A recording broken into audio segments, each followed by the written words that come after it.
नमस्ते बच्चों। अब हम शुरू करने जा रहे हैं group number 14 that is carbon family.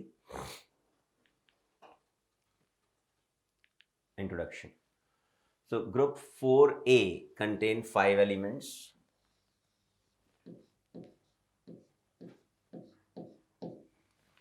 Their general electronic configuration is ns2np2, means they have 4 electrons in their valence shell. इनके valence shell में कितने electrons हैं? 4 electrons हैं. Nature. Carbon is a typical non-metal. Silicon and germanium are metalloids, while tin and lead are metals. Carbon non-metal है, silicon, germanium metalloids हैं, tin and leads are typical metals. Atomic radius. बेटा हमें पता है कि किसी भी ग्रुप में जब हम ऊपर से नीचे आते हैं, we are moving from top to bottom, then because of the increase in the number of shell, the atomic size increases. That is why carbon is smaller in size while lead is largest in size in its group. Ionization energy. Ionization energy हमें पता है size के inversely proportional होती है. जैसे जैसे size बढ़ता जाएगा आयनाइजेशन एनर्जी क्या होती जाएगी? कम. देखें, कार्बन, सिलिकॉन, जर्मेनियम, टिन और लेड. जब हम ये बात करते हैं तो हम देखते हैं कि lead is an exception. We have to learn it. Electronegativity. जैसे जैसे साइज बढ़ता जाता है इलेक्ट्रोनेगेटिविटी कम होती जाती है, इसलिए हम कहते हैं in general on moving top to bottom in a group electronegativity decreases. Carbon, silicon, germanium, tin and lead. सबसे ज्यादा इलेक्ट्रोनेगेटिविटी उसकी होगी जिसका साइज सबसे छोटा होगा, दैट इज कार्बन. सबसे कम इलेक्ट्रोनेगेटिविटी उसकी होगी जिसका साइज सबसे बड़ा होगा, that is lead. Density. Density का जनरल ट्रेंड है जैसे जैसे हम ऊपर से नीचे आते हैं, because of increase in mass density increases. तो सबसे ज्यादा डेंसिटी किसकी? लेड की. और सबसे कम डेंसिटी किसकी? सिलिकॉन की. एक्सेप्शन. एलोट्रॉपी. एलोट्रॉपी की बात करें बेटा तो लेड एलोट्रॉप शो नहीं करता, बाकी सारे एलिमेंट्स जो इस ग्रुप के हैं, कार्बन, सिलिकॉन, जर्मेनियम, टिन, ये सभी एलोट्रॉपी शो करते हैं. All elements except lead of this group show allotropy. Various allotropes are carbon, diamond, graphite, coal, charcoal, lamp black. Carbon and graphite तो इसके जो मेन एलोट्रॉप्स हैं वो हैं. इनके साथ हम बकमिंस्टर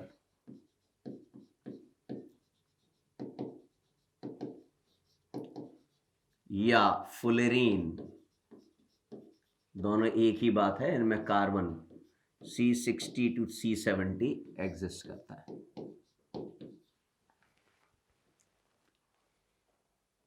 सिलिकॉन में crystalline and amorphous form of silicon. Germanium के 2 क्रिस्टलाइन फॉर्म्स होते हैं. Tin, grey tin, white tin and rhombic tin. Chain forming tendency, catenation of self linkage.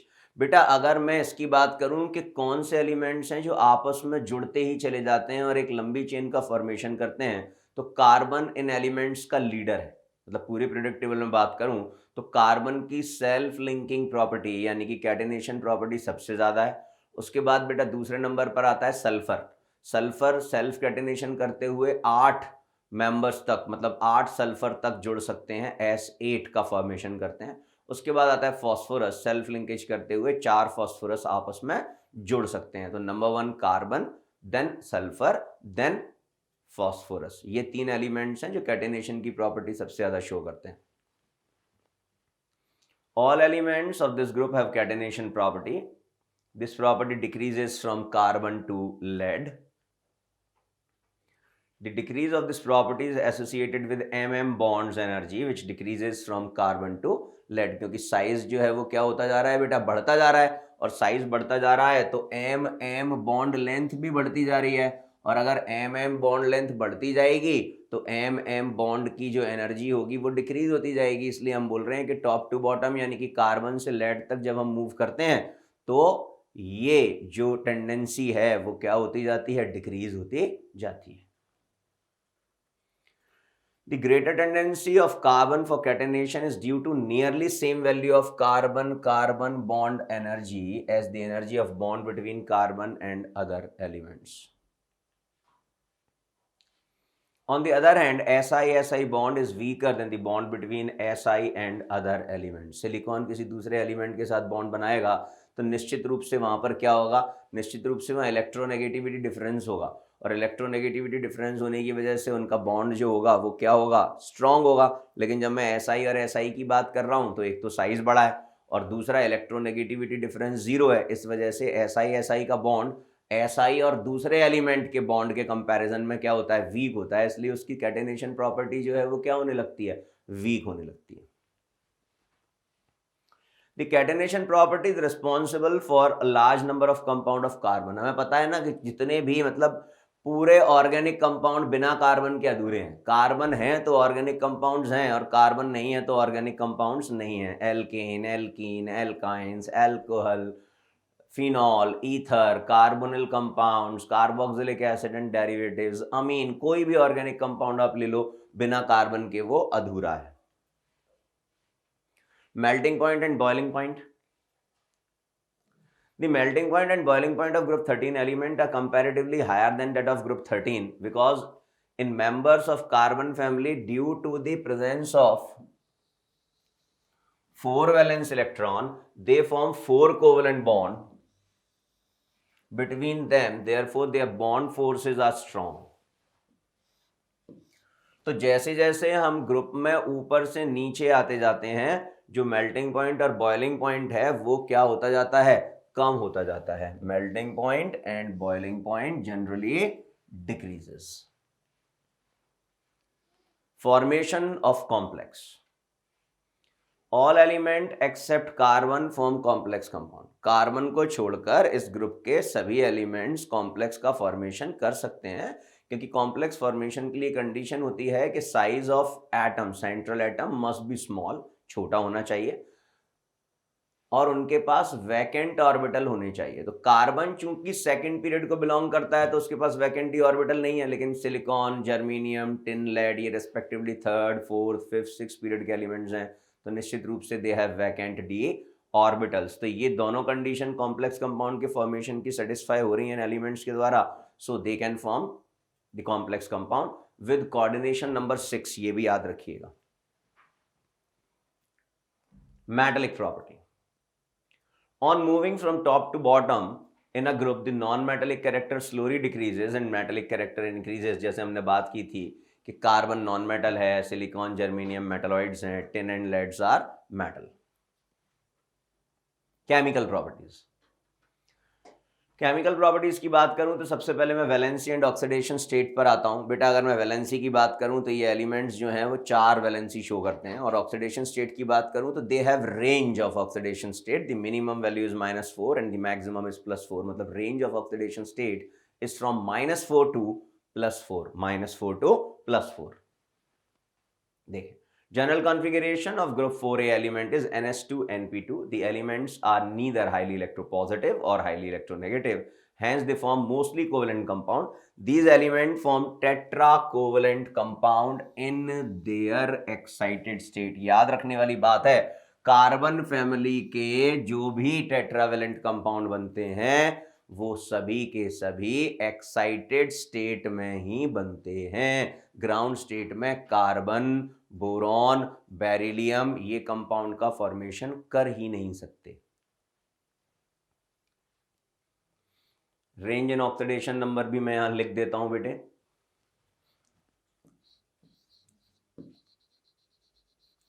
Range in oxidation state is -4 to +4। बेटे germanium, tin और lead ये +2 oxidation state भी show करते हैं due to inert pair effect,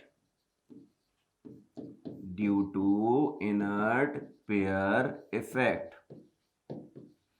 और बेटा tin plus 2 और lead plus 2 ये आयनिक होते हैं, ये आयनिक नेचर शो करते हैं। टिन प्लस 2 ऑक्सीडेशन स्टेट में और लेड प्लस 2 ऑक्सीडेशन स्टेट में विल शो आयनिक नेचर, और इनके कंपाउंड इनके प्लस 2 ऑक्सीडेशन स्टेट में ज्यादा स्टेबल होते हैं because of inert pair effect. Hydrides,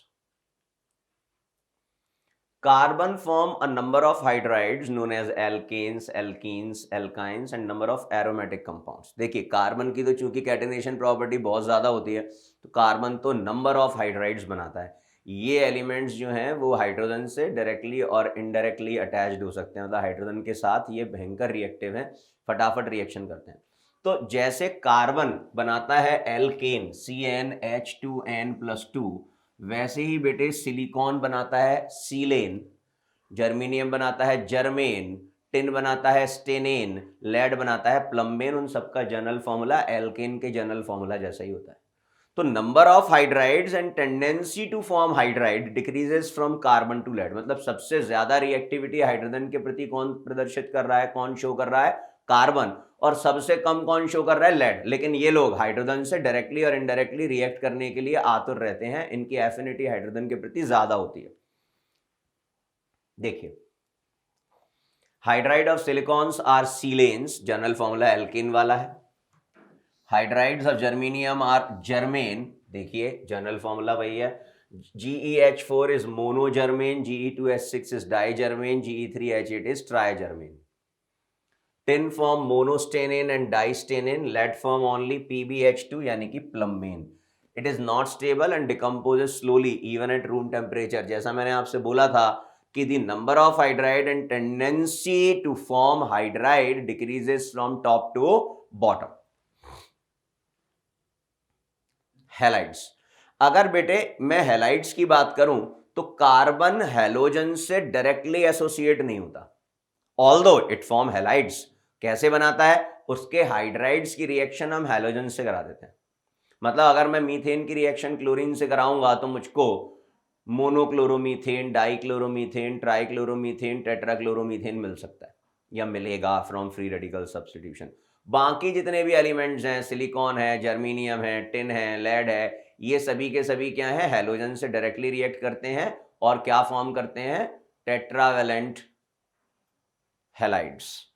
देखिए all the element of this group form tetrahalide which are mostly covalent. Among the tetrahalide, tetrafluorides of carbon, silicon, germanium are the gases and the tetrafluoride of tin and lead are solid. SnS4, PbS4 are more ionic in nature. CbR4 is solid. बेटा ये physical properties हैं। PbR4 and PbI4 are not known. This is the most important thing जो exam में हमसे कई बार पूछी जाती है कि why PbBr4 and PbI4 do not exist। तो हम कहेंगे because Pb+4 is an oxidant, यानी कि oxidising agent, while I- and Br- are good reductant, यानी कि रिड्यूसिंग एजेंट। तो होता क्या है बेटा कि अगर मैं PbBr4 बनाना चाहता हूं तो मुझे क्या करना पड़ेगा बेटे, Pb+4 की रिएक्शन Br- से करानी पड़ेगी। अब मुझे पता है Br- तो एक रिड्यूसिंग एजेंट है, तो रिड्यूसिंग एजेंट है तो वो क्या करेगा, Pb+4 को रिड्यूस करेगा and itself get oxidise. तो इसे रिड्यूस करेगा तो ये क्या बना लेगा, PbBr2, और Br- ऑक्सीडाइज होकर क्या बना लेगा बेटा, Br2।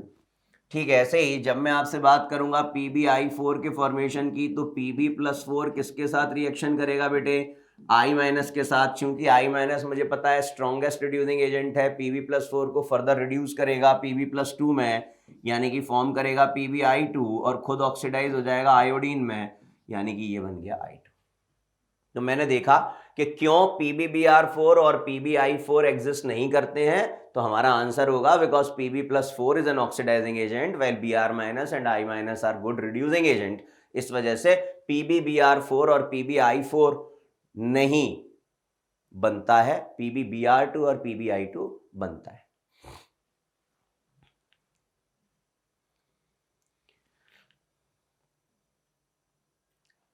The tetrahalides of carbon cannot undergo hydrolysis due to non-availability of vacant d orbital। ये भी बेटा एक इंपॉर्टेंट चीज है, वैकेंट डी ऑर्बिटल ना होने की वजह से कार्बन के टेट्राहेलाइड्स का हाइड्रोलिसिस नहीं होता है, जबकि बाकी एलिमेंट्स जो हैं वो वैकेंट डी ऑर्बिटल के प्रेजेंस की वजह से क्या कर देते हैं, हाइड्रोलिसिस शो कर देते हैं। Dihalides are not form by carbon, carbon dihalide नहीं बना सकता है, जबकि जर्मेनियम, टिन, लेड ये डायहेलाइड्स का फॉर्मेशन कर सकते हैं। जैसा मैंने आपको बताया था, पॉइंट याद रखिएगा, कार्बन हैलोजेंस के साथ डायरेक्टली रिएक्शन नहीं करता है।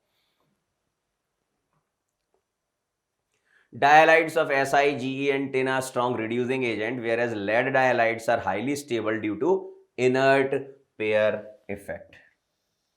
lead +2, चूंकि lead सबसे लास्ट एलिमेंट है, इसीलिए इसका +2 ऑक्सीडेशन स्टेट सबसे ज्यादा स्टेबल है। कारण उसके पीछे क्या है, inert pair effect. The dihalides of these elements are more ionic than their corresponding tetrahalide। मैंने आपको अभी बताया ही था, Pb+2 and Sn+2 are what? They are ionic in nature। Oxides की बात करें, कार्बन बहुत सारे ऑक्साइड्स बनाता है, सभी एलिमेंट्स जो हैं वो ऑक्साइड का फॉर्मेशन करते हैं। देखते हैं जरा। The element of this group form two type of oxides, namely monooxide having formula MO। Si monooxide नहीं बनाता है अंडर नॉर्मल कंडीशन, ये बात याद रखिएगा। एनसीईआरटी में लाइन लिखी हुई है SiO can form but not at normal conditions. Normal conditions पर SiO नहीं बनता है, लेकिन SiO एग्जिस्ट करता है, इस बात को ध्यान में रखना है। CO, GeO, SNO, PbO and dioxides of MO2, CO2, SiO2, GeO2, SNO2 and PbO2।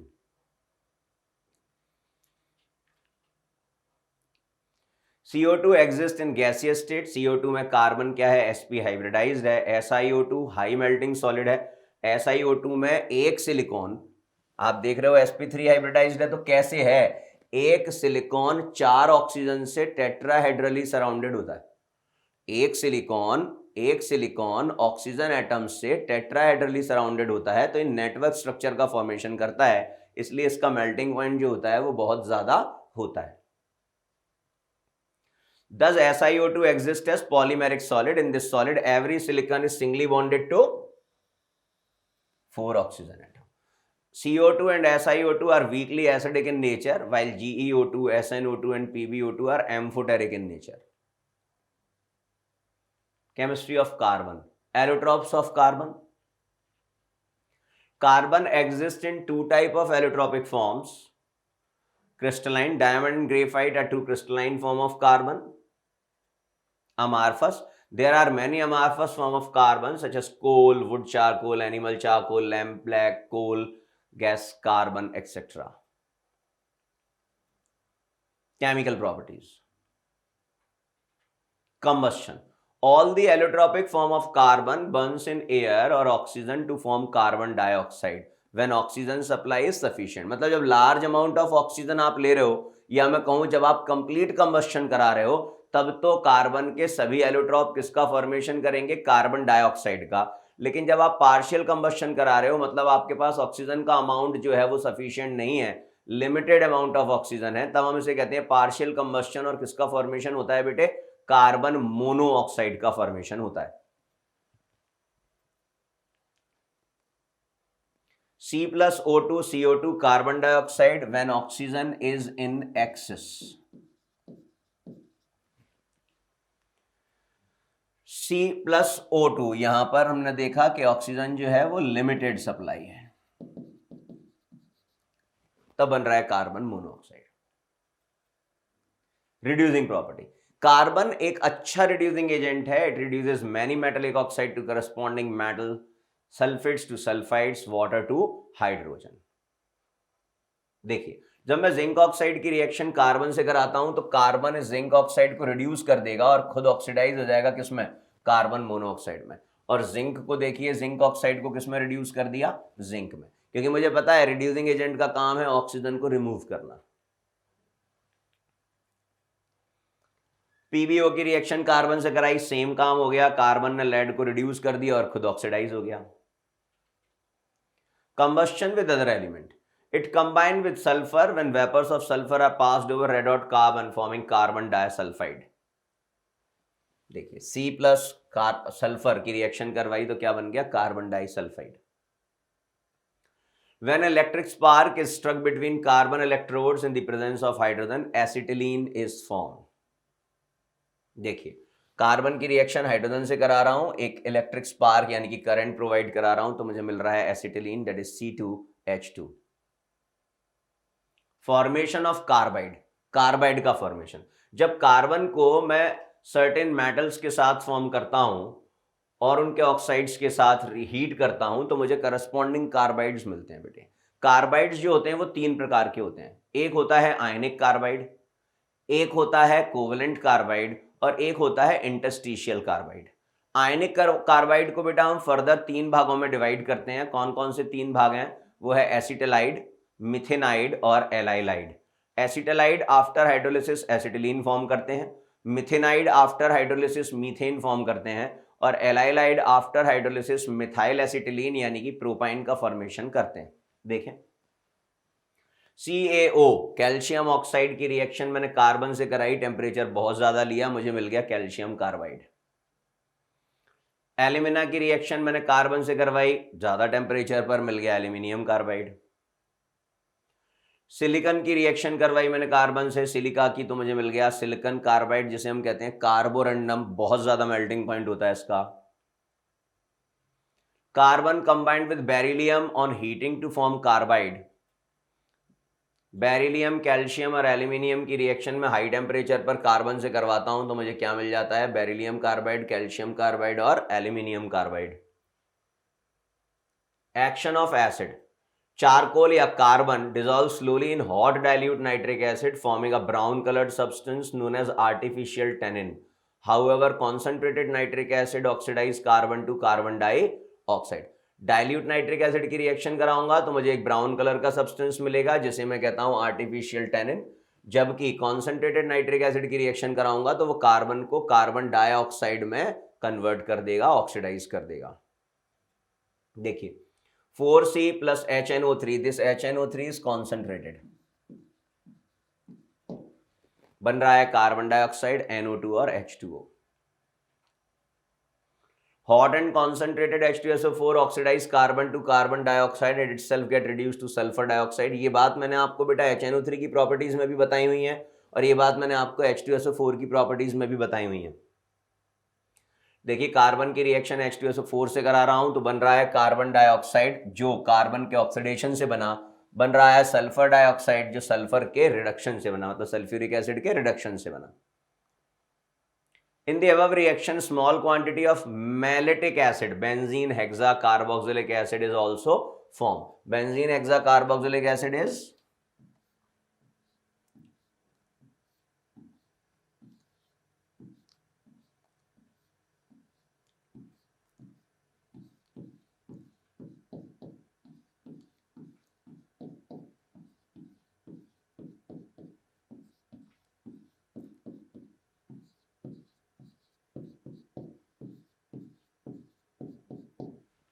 this